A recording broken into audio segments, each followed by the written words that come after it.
Eu queria começar fazendo uma pergunta para vocês.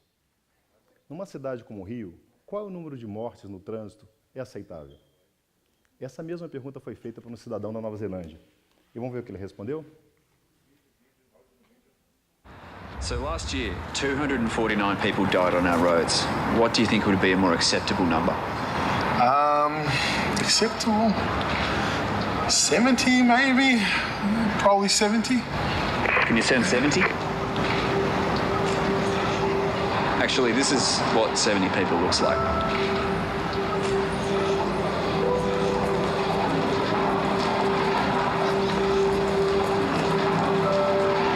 That's my family. So now, what do you think would be a more acceptable number? 0. 0.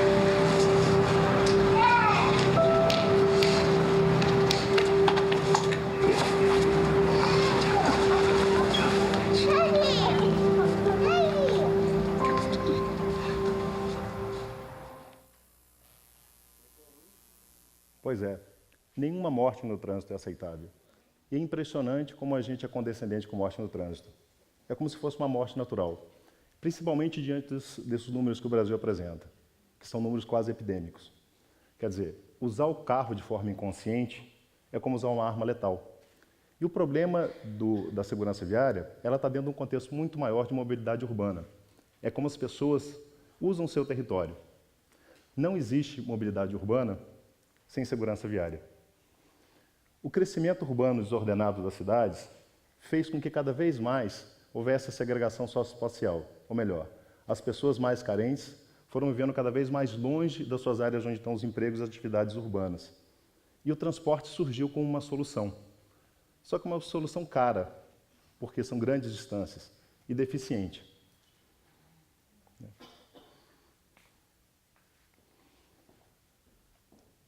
50% dos domicílios hoje no Brasil têm carros e veículos. Isso porque, quando a pessoa não tem o transporte coletivo, ela utiliza o carro, ela tenta comprar o carro.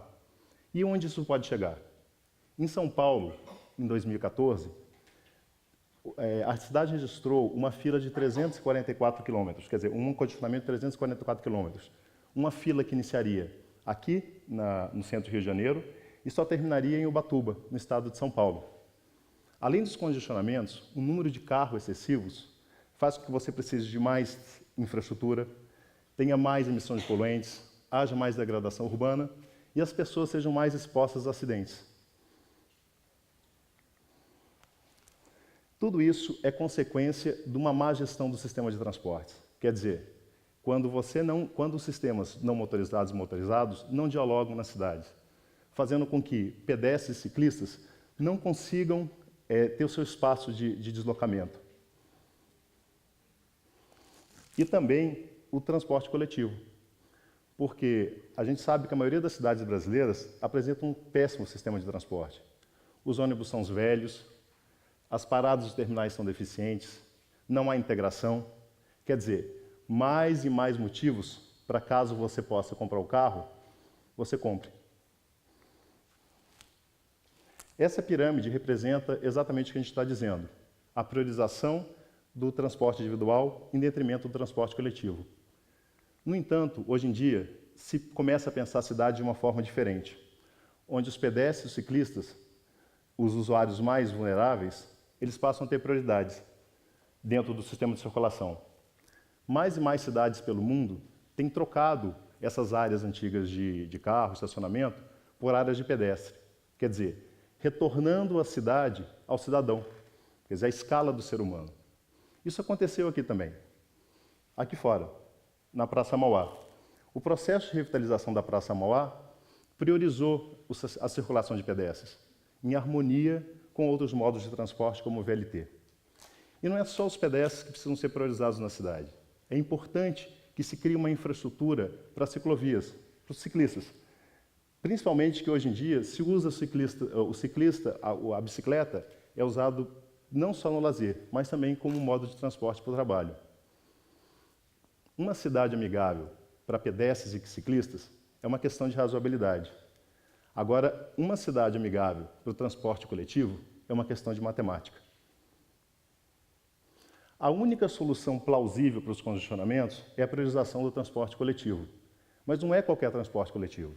É um transporte coletivo que dialogue com a cidade, que cria uma identidade com o cidadão. Curitiba fez bem isso.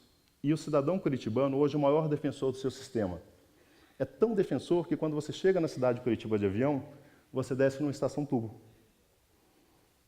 E Curitiba também é importante porque foi a primeira cidade a implementar o BRT. Foi Curitiba que criou o BRT. E o sucesso foi tão grande que foi replicado em várias cidades do mundo, na América Latina, Bogotá, Santiago e o Rio.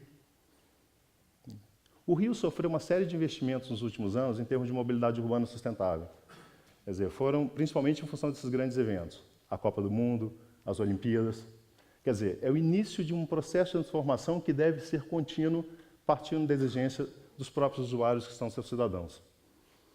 E, para esse processo todo de investimento, também teve a participação do setor privado. Quer dizer, através das parcerias público-privada, onde o setor público e o setor privado trabalham juntos em benefício comum. E não é somente nos grandes investimentos que está o setor privado, em termos de mobilidade. Também nas economias colaborativas, como o Uber. O Uber chegou transformando uma série de conceitos na cidade. Quer dizer, foi uma grande confusão, mas é sempre assim. É uma grande confusão quando você começa a mudar alguns paradigmas. E, em função disso, eu gostaria de fazer uma pergunta para vocês, mais uma. Será que a gente está preparado para mudar os nossos paradigmas em termos de mobilidade urbana? E se estamos, qual é o custo? Essa foto fez sucesso nas redes mundiais um tempo atrás. Eu não sei se vocês conhecem, é uma atriz mais da minha época. A atriz Lucélia Santos, ela foi flagrada usando o transporte coletivo. Quer dizer, uma coisa que é absolutamente comum em qualquer país do mundo, quer dizer, uma celebridade, um ator, uma atriz andar de ônibus, no Brasil se criou uma maior discussão na rede social. Vocês se lembram da Lucélia Santos? A escrava Isaura. Pois é.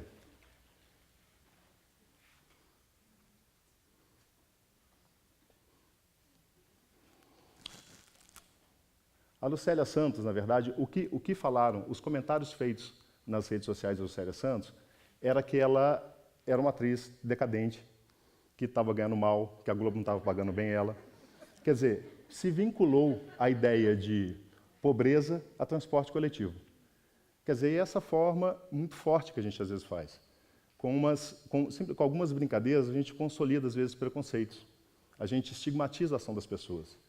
E, lamentavelmente, isso não é somente em questão de mobilidade. Isso repercute também na dignidade humana. Quantas vezes, através de pequenas brincadeiras, a gente consolida esses preconceitos. A gente machuca as pessoas e arraiga essas coisas. Por isso que pensando na Lucélia, é complicadíssimo a gente mudar essas coisas. E está sempre nas nossas mãos essas modificações. Em 2013, o Brasil foi palco de grandes manifestações. Eu acho que vocês se lembram dessas manifestações. E essas manifestações foram o início de um processo de transformação política e social que a gente vive até hoje. A gente está vivendo esse processo ainda, que iniciou em 2013. E eu acho que vocês se lembram qual é o motivo inicial dessas manifestações. Era o transporte, era a mobilidade, era os R$20. 20 centavos. Eram uns 20 centavos. Aliás, não eram somente 20 centavos, não eram R$20, não eram somente 20 centavos. Pois é, na verdade, talvez esse seja o custo que a gente realmente tenha que pagar para mudar os nossos paradigmas. Obrigado.